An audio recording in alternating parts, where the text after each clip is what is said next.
मग उपवास का करतात लोक? अनुशापोटी का राहतात? अनुशापोटी राहणं म्हणजे उपवास. बरोबर. आपण उपवासाच्या पूर्वीची माणसं बघा, उपवास केल्यानंतर ना पारायण करायची. हं. मी काय खात नाही, पीत नाही. बघा तुम्ही, म्हणजे आपले जे हो, हो, आजी हो, हो. लेव्हलचे किंवा आजोबा लेव्हलची माणसं आहेत.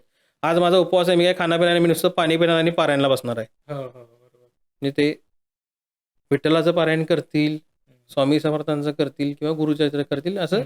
प्रत्येकाच्या घरात वेगवेगळे पारायण करतात. पूर्वीची जी लोकं होती हो. ती उपवास करायची.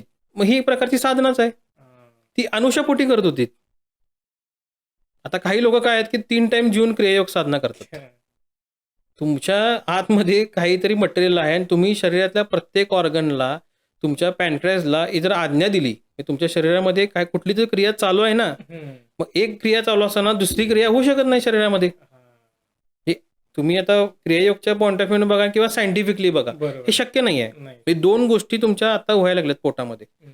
मी आता फुल जेवलो आणि बसलो ध्यानाला, क्रियायोग करायला. होणार नाही पॉसिबल. कारण की ऑलरेडी मी माझ्या शरीराला आज्ञा दिलेली आहे. हं. तिथं अग्नी प्रज्वलित झालेली आहे. ते अन्न पचवण्यासाठी धडपड चालू आहे आपल्या आतड्यांमध्ये हां. आणि मी इकडे क्रियायोग करायला लागलेलो आहे. कसं हो. शक्य आहे?